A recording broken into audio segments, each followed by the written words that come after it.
তোমরা এই পৃথিবীতে ঘুরে বেড়াও, বিভিন্ন জায়গা ভিজিট করো, এর সাইট সিইং গুলো করে তোমরা দেখো যে পূর্ববর্তী জাতিদেরকে কিভাবে আমি তাদের পাপের কারণে ধ্বংস করেছি, এবং সেখান থেকে যেন আমরা শিক্ষা নিতে পারি যে আমরাও যেন তাদের পথে না হেঁটে, তাদের ফুটস্টেপ অনুসরণ না করে, সেই পাপের পথে না যেয়ে আমরা যেন সত্যের পথে ফিরে আসতে পারি, আমরা যেন কল্যাণের পথে ফিরে আসতে পারি, আমরা যেন আলোর পথে ফিরে আসতে পারি।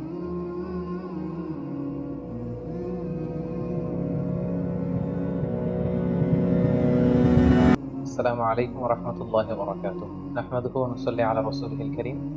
আম্মা বা'দু ফাআউযু বিল্লাহি মিনাশ শাইতানির রাজীম। বিসমিল্লাহির রাহমানির রাহিম। সালেহ আলাইহিস সালাম কুরআন আল কারীমে বর্ণিত 25 জন নবীদের মধ্য থেকে অন্যতম একজন নবী, যাকে আল্লাহ তাআলা সামুদ গোত্রের নিকট প্রেরণ করেছিলেন। এবং সামুদ গোত্রটি হচ্ছে একটি আরব গোত্র, অর্থাৎ তারা ছিল আরবি ভাষাভাষীর লোকজন। সেই হিসেবে সালেহ আলাইহিস সালাম তিনি নিজেও একজন আরবি ভাষাভাষী প্রফেট বা নবী। সামুদ গোত্রের বসবাস ছিল হিজর এলাকায়, যেটা বর্তমান সময়ে সৌদি আরবের উত্তর দিক থেকে শুরু করে Northern side of the Saudi Arabia until the Jordan border, জর্ডানের বর্ডার পর্যন্ত এই লম্বা স্ট্রেচিং এরিয়াটা, পুরো এরিয়াটাতে, দ্য এন্টার ভিসিনিটিতে এটাকে হিজর এলাকা বলে, এবং সেখানেই সামুদ গোত্রের বসবাস ছিল। আল্লাহ তাআলা সূরা হুদে ইরশাদ করছেন, ওয়া ইলা সামুদা আখাহুম সালিহা। সামুদ গোত্রের নিকট আল্লাহ তাআলা সালেহ আলাইহিস সালামকে নবী করে প্রেরণ করেছেন। এবং সূরাতুল হিজর আল্লাহ তাআলা ইরশাদ করছেন, ওয়ালাকাদ কাযযাবা আসহাবুল হিজরিল মুরসালিন। আসহাবুল হিজর অর্থাৎ হিজর এলাকায় যারা বসবাস করত তারা রাসূলদেরকে অস্বীকার করেছে, এবং হিজর এলাকায় বসবাস করতে এই সামুদ গোত্র।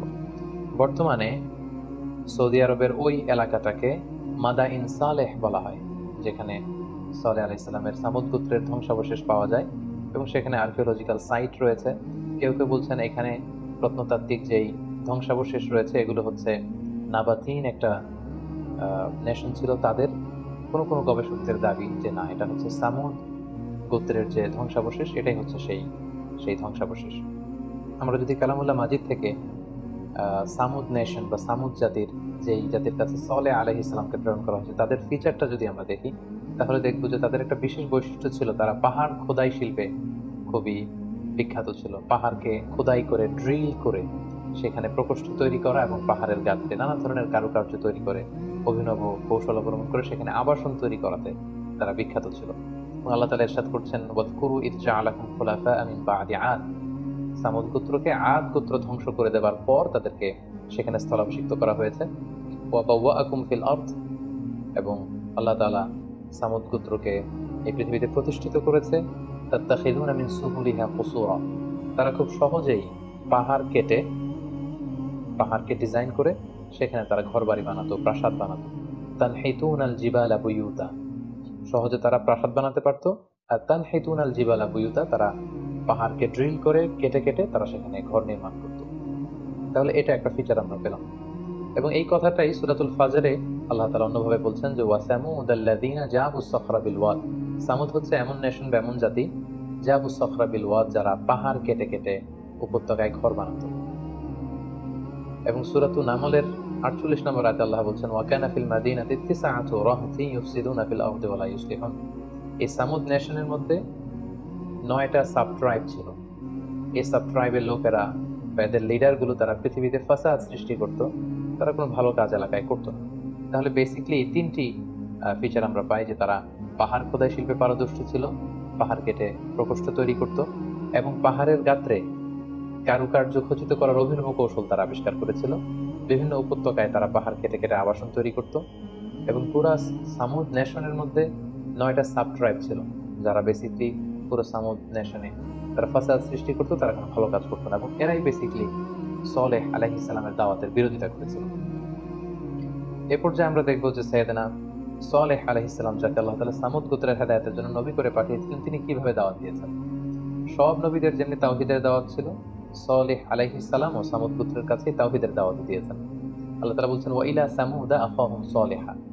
সামুদ জাতির কাছে আল্লাহ তাআলা সালেহ আলাইহিস সালামকে নবী করে পাঠিয়েছেন। ক্বালা ইয়া কওমি আ'বুদুল্লাহা মা লাকুম মিন ইলাহিন গায়রুহু। তিনি বলেছেন, হে সামুদ গোত্র, তোমরা কেন এক আল্লাহ ছাড়া অন্যের ইবাদত করো? তোমরা এক আল্লাহর ইবাদত করো, আল্লাহ ছাড়া কোনো ইলাহ নেই। হুয়া আনশাআকুম মিনাল আরদ, তিনি মাটি থেকে তোমাদের তৈরি করেছেন। ওয়াস্তা'মারাকুম ফিহা, এবং এই জমিনে তোমাদেরকে আল্লাহ জমিনকে আবাদ করার সুযোগ করে দিয়েছেন। ফাস্তাগফিরুহ, তোমাদের কৃতকর্মের জন্য, তোমাদের শিরকি কার্যকলাপের জন্য আল্লাহর কাছে ক্ষমা চাও। সুম্মা তুবু ইলাইহি, আল্লাহর দিকে তোমরা ফিরে আসো। ইন্না রাব্বি করিবুম মুজিব, নিশ্চয় আল্লাহ তাআলা তিনি তোমাদের অত্যন্ত নিকটে, ডাক দিলেই তিনি ডাকে সাড়া দেন। তিনি তোমাদের খুবই কাছে, এবং তিনি মুজিব, ডাকলেই তার ডাকে তিনি সাড়া দিয়ে থাকেন। তাহলে এভাবে সব নবীদের দাওয়াতি মিশন ছিল তাওহীদ, আমরা বলেছি। উনি ওই তাওহীদের দাওয়াত সামুদ গোত্রের কাছে পেশ করলেন। সূরাতুশ শুআরার 143 নম্বর আয়াতে আল্লাহ তাআলা আরো বলছেন যে কিভাবে তিনি দাওয়াত দিতেন সামুদ গোত্রের কাছে। ইয ক্বালা লাহুম আখুহুম সালেহ আলা তাত্তাকুন, তিনি বলেছেন যে হে সামুদ গোত্র, তোমরা কি আল্লাহকে ভয় করবে না? ইন্নী লাকুম রাসূলুন আমিন, আমি আল্লাহ তাআলার পক্ষ থেকে বিশ্বস্ত রাসূল হয়ে তোমাদের কাছে প্রেরিত হয়েছি। ফাত্তাকুল্লাহ, তাই তোমরা আল্লাহকে ভয় করো। ওয়া আতিউন, আমি রাসূল হিসেবে আমার আনুগত্য করো। ওমা আসআলুকুম আলাইহি মিন আজর, আমি তো কোনো প্রতিদান তোমাদের কাছে চাচ্ছি না। ইন আজরিয়া ইল্লা আলা রাব্বিল আলামিন, প্রতিদান নেব আমি আল্লাহর কাছে। আতুতরাকুনা ফীমা হাহুনা আমিনিন, তোমরা কি ভাবছো এখন যে আরামায়েশে তোমরা আছো তোমরা এভাবেই থাকবে, কেউ তোমাদের পাকড়াও করতে পারবে না? ফী জান্নাতিন ওয়া আয়ুন, আল্লাহ তাআলা তোমাদেরকে অনেক বাগান দিয়েছেন, ঝর্ণা দিয়েছেন, নদী দিয়েছেন। ওয়া যুরুর, এবং তিনি চাষযোগ্য অনেক জমি দিয়েছেন, ফসল তোমাদেরকে দিয়েছেন। ওয়া নাখলিন তালউহা হাদীম, আর থোকায় থোকায় ডাল ভর্তি খেজুর গাছে খেজুর তিনি তোমাদেরকে দিয়েছেন। অর্থাৎ নাজ নেয়ামতের যত উপকরণ হতে পারে সব তিনি তোমাদের দিয়েছেন। ওয়া তানহিতুনা মিনাল জিবালি বুয়ুতান ফারিহিন, আর তোমরা অত্যন্ত সুকৌশলে তোমরা পাহাড় কেটে কেটে ঘর বানাতে পারো, প্রাসাদ নির্মাণ করতে পারো, আবাসনের কাজ তোমরা করতে পারো। এই নাজ নেয়ামত যে আল্লাহ তাআলা তোমাদেরকে দিয়েছেন, তোমরা সে আল্লাহর ইবাদতের দিকে ফিরে আসো, তার কাছে ক্ষমা চাও, এক আল্লাহর দাসে পরিণত হও। তাহলে বেসিক্যালি আমরা দেখলাম যে সব নবীদের দাওয়াতি যে পদ্ধতি ছিল, সাইয়েদনা সালেহ আলাইহিস সালামও ঠিক একই পদ্ধতিতে তিনি সামুদ গোত্রের কাছে তাওহীদের বাণী তিনি পেশ করেছেন। সম্মানিত সুধী, এ পর্যায়ে আমরা দেখব যে সালেহ আলাইহিস সালাম সামুদ গোত্রকে যখন এক আল্লাহর ইবাদতের দাওয়াত দিয়েছেন, তখন তার স্বগোত্রের লোকেরা কি রেসপন্স করেছিল সে কথাও আল্লাহ তাআলা কালামুল্লাহ মাজিদে ইরশাদ করছেন। ক্বালু ইয়া সালিহু কদ কুনতা ফীনা মারজুবান ক্বাবলা হাদা, তিনি যখন তাওহীদের দাওয়াত কওমে সামুদকে দিলেন, সামুদ জাতিকে দিলেন, তারা তখন তাচ্ছিল্যের সুরে বলতে আরম্ভ করলো, হে সালেহ, তোমাকে নিয়ে তো আমাদের অনেক আশা ভরসা ছিল, তুমি তো আমাদের এলাকার সবচেয়ে ভালো ছেলে ছিলে, তুমি অনেক কিছু করবে ভেবেছিলাম, তোমাকে নিয়ে অনেক আশা ভরসা আমাদের ছিল, কিন্তু তুমি এগুলো কি শুরু করলে? তুমি কিসের দাওয়াত দিচ্ছ? আতানহানা আন না'বুদা মা ইয়া'বুদু আবাউনা, আমাদের পিতৃপুরুষরা যে ইবাদত করতো, যে মূর্তির পূজা করতো, সেটা থেকে তুমি আমাদেরকে বারণ করতে এসেছো। ওয়া ইন্নানা লাফি শাক্কিম মিম্মা তাদউনা ইলাইহি মুরিব, আর তুমি যে দাওয়াত দিচ্ছ আমরা সে দাওয়াতে বিশ্বাস করি না, আমাদের ডাউট হয়, সন্দেহ হয়, তোমার কথা আমরা মেনে নিতে পারছি না। এভাবে তাচ্ছিল্যের সুরে তারা সাইয়েদনা সালেহ আলাইহিস সালামের কথাকে প্রত্যাখ্যান করেছে। শুধু তাই নয়, তারা সালেহ আলাইহিস সালামকে পাগল বলে অভিহিত করেছে, জাদুগ্রস্ত বলে অভিহিত করেছে। ক্বালু ইন্নামা আনতা মিনাল মুসাহহারিন, হে সালেহ, আমার মনে হয় যে তুমি জাদুগ্রস্ত, কেউ তোমাকে ব্ল্যাক ম্যাজিক করেছে, জাদু করেছে, আর জাদুর প্রভাবে তুমি আবুল তাবুল বকছো। এভাবে সালেহ আলাইহিস সালামকে তুচ্ছ তাচ্ছিল্যের সুরে তারা ওনার আনিত দাওয়াতকে অস্বীকার করে এবং প্রত্যাখ্যান করে। সামুদ জাতি শুধু সাইয়েদনা সালেহ আলাইহিস সালামের দাওয়াতকে প্রত্যাখ্যান করে ক্ষান্ত হয়নি, তারা ডিমান্ড করলো যে আমাদের মিরাকুলাস কিছু দেখাতে হবে, এমন অলৌকিক কিছু আমাদেরকে দেখাও যেটা দেখলে আমরা বুঝতে পারবো যে তুমি সত্যিই রাসূল। সালেহ আলাইহিস সালাম বললো, তাহলে তোমরা কি দেখতে চাও? অলৌকিক কি দেখতে চাও যেটা দেখে তোমরা বিশ্বাস করবে যে আমি রাসূল? তারা বললো, আমাদের যে পাহাড় বেষ্টিত এলাকা, এই পাহাড়ের ভেতর থেকে একটা 10 মাসের গর্ভবতী উটনি, মানে উট বের করে আনতে হবে, এবং এই উট বের হওয়ার পরপরই উট বাচ্চা প্রসব করবে, সাথে সাথে উট দুধ দিতে আরম্ভ করবে। আমরা সেই দুধ খাওয়ার পরে বুঝতে পারবো যে আসলে এটা আল্লাহর পাঠানো মুআজিজা, সত্যিকারের উট, এবং তুমি সত্যিকারের রাসূল। সালেহ আলাইহিস সালাম বললেন, এরকম মুআজিজা যদি আল্লাহ তাআলার পক্ষ থেকে আমি এনে দেখাতে পারি, তাহলে কি তোমরা ঈমান আনবে? তারা সবাই বলল, হ্যাঁ, আমরা তাহলে ঈমান আনব। সাইয়েদনা সালেহ আলাইহিস সালাম আল্লাহ তাআলার কাছে কায়মনো বাক্যে দোয়া করতে শুরু করলেন। তিনি বললেন, হে আল্লাহ, আপনি যদি এই মুআজিজা আমাকে দান করেন, এটা দেখে আমার জাতি গোষ্ঠী ঈমান আনবে, তারা বিশ্বাসী হয়ে যাবে। আপনি মেহেরবানি করে আমাকে এই মিরাকেল, এই অলৌকিক বিষয়টা দেখানোর ক্ষমতা দিন। আল্লাহ তাআলা জানিয়ে দিলেন যে, হে সালেহ, আমি এই মিরাকেল দেখাবো, কিন্তু এরপরে যদি তোমার জাতি গোষ্ঠী ঈমান না আনে, তাহলে কিন্তু আমি সমূলে তাদের সবাইকে ধ্বংস করে দেব। আল্লাহ তাআলা তাদের ডিমান্ড অনুযায়ী তিনি তাদেরকে এই মিরাকেল দেখালেন। পাহাড়ের ভেতর থেকে তিনি উট বের করে নিয়ে আসলেন, এবং এই কথাটি আল্লাহ তাআলা কালামুল্লাহ মাজিদে এভাবে উল্লেখ করেছেন সূরা শুআরাতে, মা আনতা ইল্লা বাশারুম মিসলুনা। তাদের জাতিগোষ্ঠীর লোকেরা তাচ্ছিল্যের সুরে বলতে শুরু করলো যে, সালেহ, তুমি কি করে আবার নবী হও? তুমি তো আমাদের মতোই রক্তে মাংসে দেখতে একই রকম মানুষ, কিভাবে তোমার শ্রেষ্ঠত্ব আমাদের উপর প্রতিষ্ঠিত হবে? কি করে তুমি নবী হবে? তুমি তো আমাদের মতোই মানুষ। ফাআতি বিআয়াতিন ইন কুনতুম মিনাস সাদিকিন, তুমি যদি পারো যে নিদর্শনের কথা আমরা বলেছি এরকম উট এনে দেখাও। আল্লাহ তাআলার আদেশে হঠাৎ মুহূর্তের মধ্যেই পাহাড় ফেটে বিকট আওয়াজে একটি উটনী বের হয়ে আসলো এবং এসেই মুহূর্তে সেই উটনীটি বাচ্চা প্রসব করলো এবং দুধ দিতে আরম্ভ করলো এবং এত পরিমাণে দুধ দিতে আরম্ভ করলো যে এটা দ্য এন্টায়ার ভিলেজ, পুরো গ্রামবাসীদের জন্য সে দুধ যথেষ্ট হলো। আল্লাহ তাআলা এ ব্যাপারে উল্লেখ করছেন, ওয়া কওমি হাযিহি নাকাতুল্লাহ, সাল্লাল্লাহু আলাইহি সাল্লাম বললেন, এই যে তোমরা মিরাকেল চেয়েছিলে, নিদর্শন চেয়েছিলে, এই হচ্ছে নিদর্শন। এটা হচ্ছে নাকাতুল্লাহ, আল্লাহ তাআলার উট। আল্লাহ তাআলা এই উটকে নিজের সাথে সম্পৃক্ত করেছেন। তিনি বলেছেন এটা নাকাতুল্লাহ, আল্লাহর উট, আল্লাহর পাঠানো বিশেষ উট। লাকুম আয়া, এটা তোমাদের জন্য নিদর্শন, মিরাকেল, মুআজিজা হিসেবে আমি আল্লাহ তাআলা দিয়েছি। সাল্লাল্লাহু আলাইহি সাল্লাম বলেন, ফাদারুহা, এটাকে ছেড়ে দাও। এই উটের পথকে কখনো তোমরা আটকাবে না।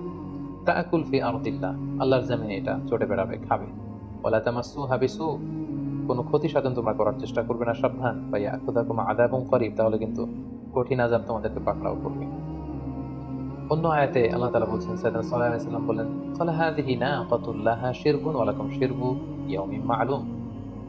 এই বিশেষ মুআজিজা সম্বলিত উটটি যখন আসলো, এই উটটি ওই এলাকার একটি বড় কুয়া ছিল, এই কুয়ার পানি খুব বেশি বেশি করে পান করতে আরম্ভ করলো। ফলে এলাকাবাসীদের অন্যান্য যে উট পশু টশু ছিল সেগুলোর পানির সংকট দেখা দিল। তখন তারা সবাই এসে সালেহ আলাইহিস সালামকে বলল, হে সালেহ, আল্লাহর এই উট তো আমাদের পানি খেয়ে ফেলছে।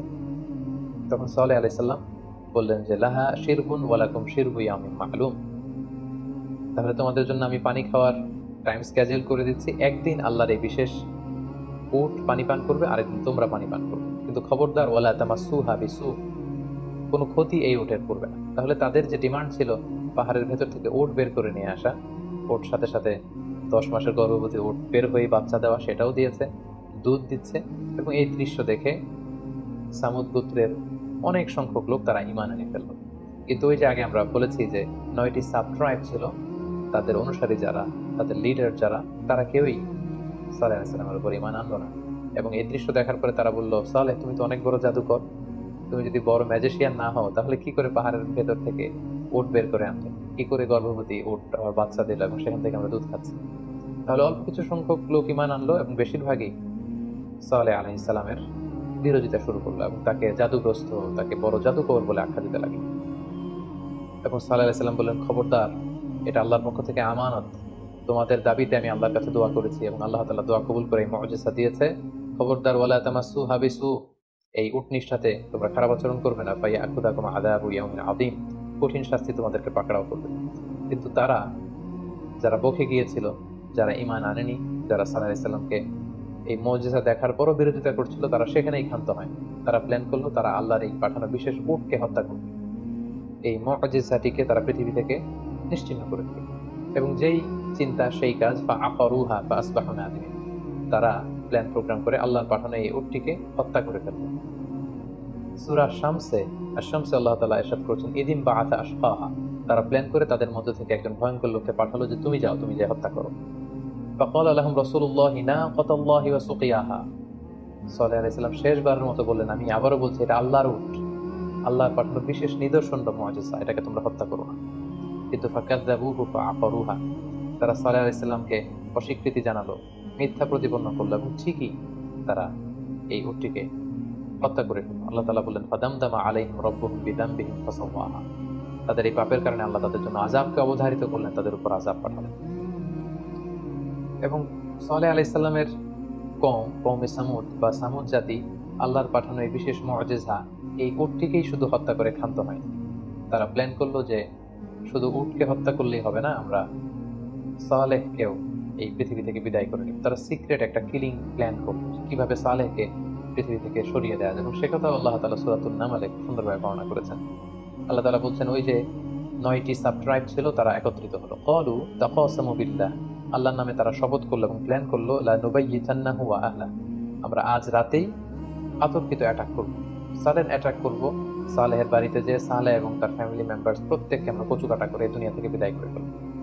সুম্মা লানাকুলান্না লিওয়ালিহি, তারপর যদি বিচারের প্রশ্ন আসে তার ওয়ালি, তার অভিভাবকদের আমরা বলবো, মা শাহিদিনা মাহালিকা আহলিহি ওয়া ইন্না লাসাদিকুন, আমরা বলবো যে আল্লাহর কসম আমরা কিছুই জানি না, আমরা গোপনে হত্যা করে আমরা অস্বীকার করব যে আমরা কেউই কিছু জানি না, তার হত্যাকাণ্ডের ওই জায়গাটিতে আমরা উপস্থিত ছিলাম না, আর আমরা আল্লাহর কসম করে বলছি আমরা সত্যবাদী।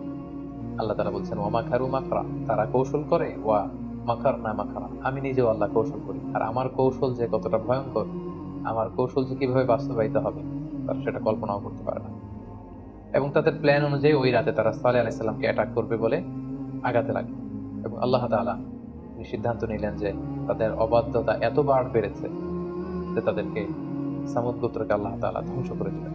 তিনি সালেহ আলাইহিস সালামকে বললেন, হে সালেহ, তুমি ইমানদারদেরকে নিয়ে নিরাপদ জায়গায় সেফ জোনে চলে যাও, আমি এমন ভয়ঙ্কর আযাব এই সামুদ জাতির উপর পাঠাবো, পুরো জাতি, দ্য এন্টায়ার নেশন, তারা ধ্বংস হয়ে যাবে, নাস্তানাবুদ হয়ে যাবে।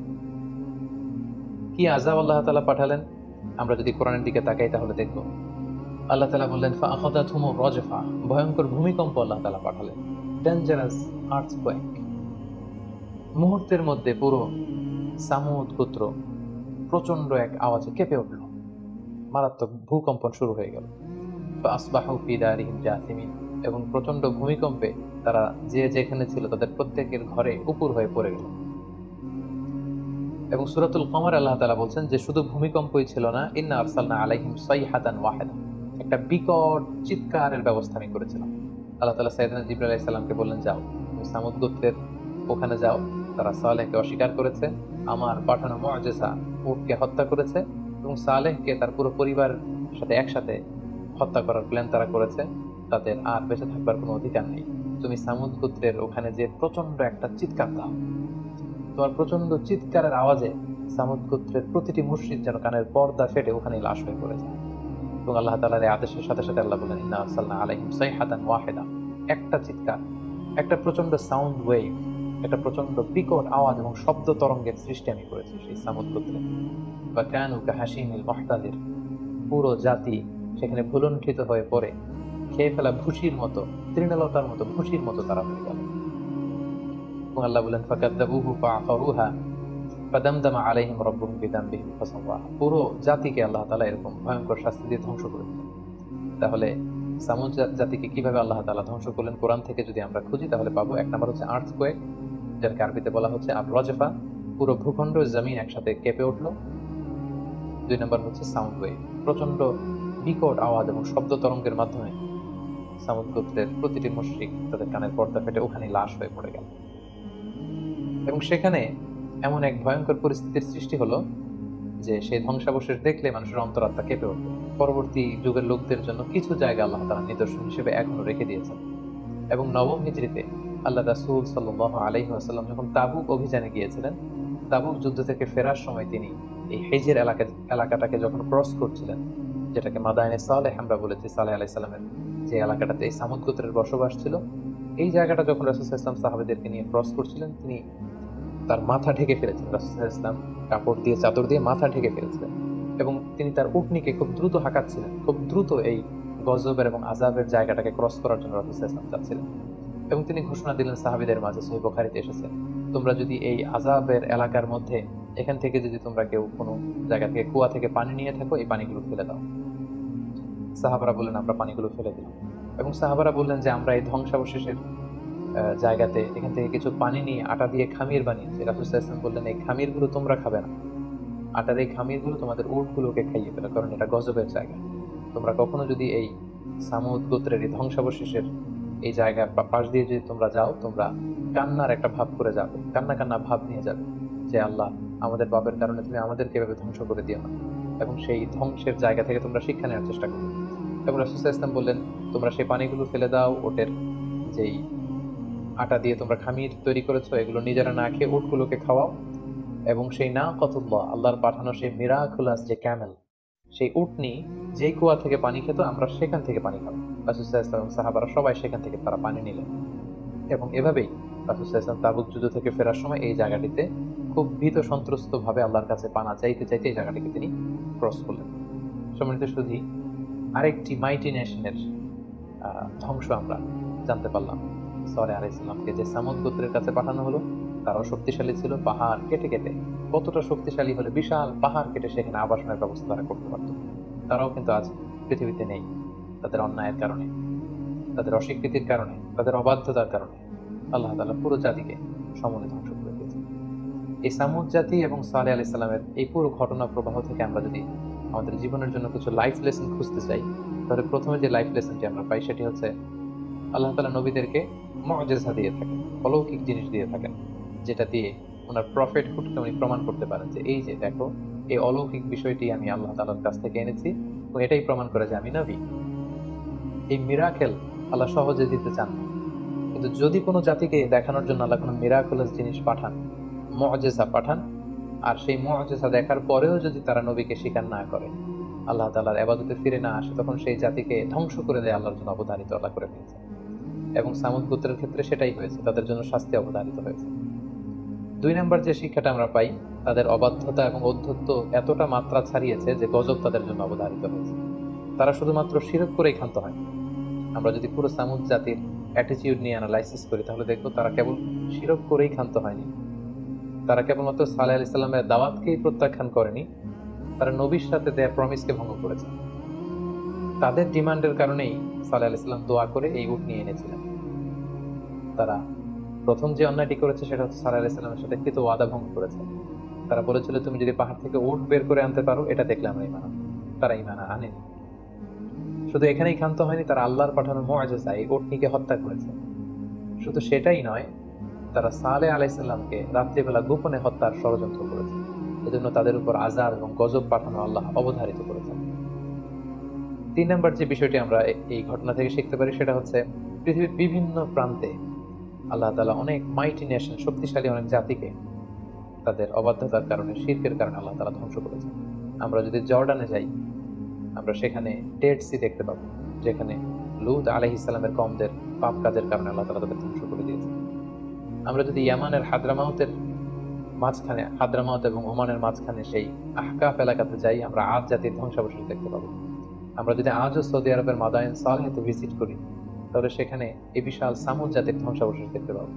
এভাবে পৃথিবীতে বিভিন্ন জায়গায় আল্লাহ তাআলা আমাদের নিদর্শনের জন্য এই পাপাচারীদের অনেক ধ্বংসাবশেষ রেখে দিয়েছেন এবং তিনি আমাদেরকে আদেশ করেছেন, ফাসিরু ফিল আরদি ফানজুরু কাইফা কানা আকিবাতুল মুকাদ্দিবিন। তোমরা এই পৃথিবীতে ঘুরে বেড়াও, বিভিন্ন জায়গায় ভিজিট করো, এর সাইট সিইং গুলো করে তোমরা দেখো যে পূর্ববর্তী জাতিদেরকে কিভাবে আমি তাদের পাপের কারণে ধ্বংস করেছি, এবং সেখান থেকে যেন আমরা শিক্ষা নিতে পারি যে আমরাও যেন তাদের পথে না হেঁটে, তাদের ফুটস্টেপ অনুসরণ না করে, সেই পাপের পথে না যেয়ে আমরা যেন সত্যের পথে ফিরে আসতে পারি, আমরা যেন কল্যাণের পথে ফিরে আসতে পারি, আমরা যেন আলোর পথে ফিরে আসতে পারি। এটাই হচ্ছে সালেহ আলাইহিস সালাম এবং সামুদ জাতির ধ্বংসের মধ্য দিয়ে আমাদের জন্য শিক্ষা। আল্লাহ তাআলা আমাদের সবাইকে এই ঘটনা প্রবাহ থেকে আমাদের প্রাত্যহিক জীবনে, আমাদের সামাজিক জীবনে, ব্যক্তিগত জীবনে শিক্ষা হাসিল করবার তৌফিক দান করুন। হাযা মা ইনদি ওয়াল ইলমু ইনদাল্লাহ, আলাইহি তাওয়াক্কালতু ওয়া ইলাইহি উনীব। আসসালামু আলাইকুম ওয়া রাহমাতুল্লাহি ওয়া বারাকাতুহু।